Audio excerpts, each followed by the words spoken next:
Merci. Madame Duby-Muller pour le groupe Merci, républicain. messieurs les présidents, madame le ministre, chers collègues. Entre les crédits ouverts en loi de finances 2015 et les crédits demandés en projet de loi de finances pour 2016, on note une baisse de 15,8% qui s'élève à 21,5% si l'on anticipe la disparition totale de la dotation de France Télévisions en 2016. On saisit rapidement les équilibres de cette mission média. Les aides à la presse sont reconduites, du moins au sein du programme 180. Les crédits du livre et des industries culturelles sont en hausse, notamment sous l'effet d'un changement de périmètre, tandis que les crédits en faveur de l'audiovisuel disparaissent, laissant ainsi dans le programme 313 les seuls crédits dédiés aux radios locales. Plusieurs remarques et plusieurs questions. Sur la presse, tout d'abord, à l'exception de la baisse notable de 8% des aides au transport postal qui figurent dans la mission économie, le programme presse semble stabilisé, voire fossilisé, dans l'attente de nouvelles décisions du gouvernement. Seule évolution notable, la hausse des aides au pluralisme sous l'effet de l'extension au périodique des aides à la presse IPG à faible ressource publicitaire. En juin dernier, vous annonciez l'ouverture du fonds stratégique pour le développement de la presse à de nouveaux acteurs.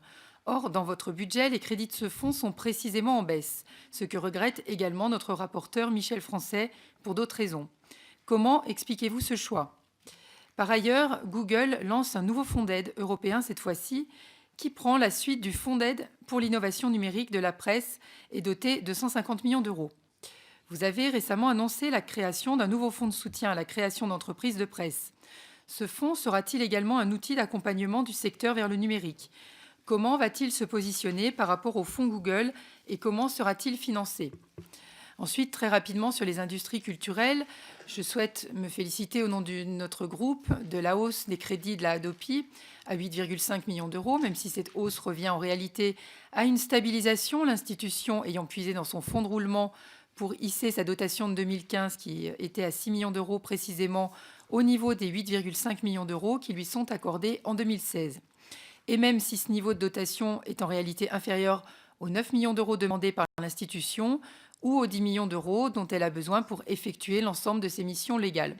Mais Madame le Ministre, quel chemin parcouru depuis la mort annoncée de l'institution en 2012, puis le projet de sa dissolution dans le CSA, et je note même que vous avez parlé de son efficacité pédagogique en répondant à mes précédentes questions.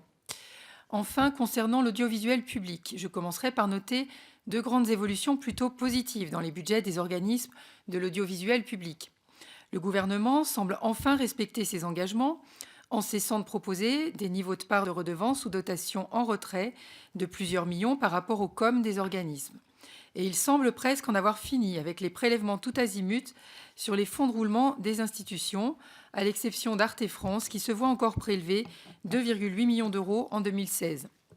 En revanche, vous le savez déjà, notre groupe ne peut accueillir favorablement la manière dont vous disposez de la taxe sur les opérateurs de communication électronique.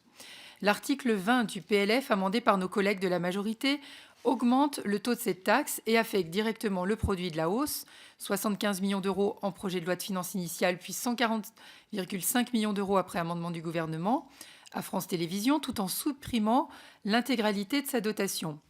Cette opération a le mérite d'augmenter les recettes de France Télévisions de 25 millions d'euros par rapport au PLF initial et de 2,7% par rapport à 2015.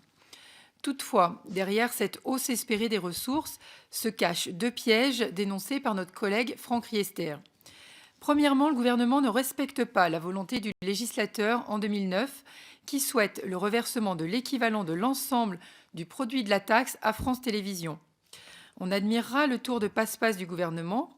Madame le ministre, vous attribuez à France Télévisions une partie d'une taxe dont la totalité devrait lui revenir, et il faudrait s'en féliciter. En effet, supprimer la dotation à France Télévisions, tout en gardant le produit de la taxe sur les opérateurs de communication électronique dans les caisses de l'État, était déjà contestable.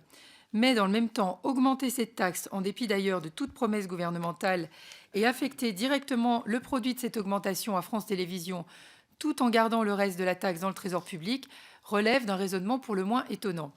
Mais il y a plus problématique, cette affectation directe fait peser un risque juridique sur l'existence même de la taxe, malgré les arguments que vous avez donnés en séance lors de l'examen de l'article 20. Le Conseil constitutionnel et Bruxelles ont validé la taxe du fait même de sa non-affectation. Il serait dommage de mettre en péril un dispositif déclaré conforme alors même que France Télévisions a besoin de 25 millions d'euros promis et qui ne suffiront pas à compenser son déficit en 2016. Pour toutes ces raisons, le groupe Les Républicains s'abstiendra sur les crédits de cette mission. Je n'ai pas d'inscrit pour le groupe UDI, donc nous allons passer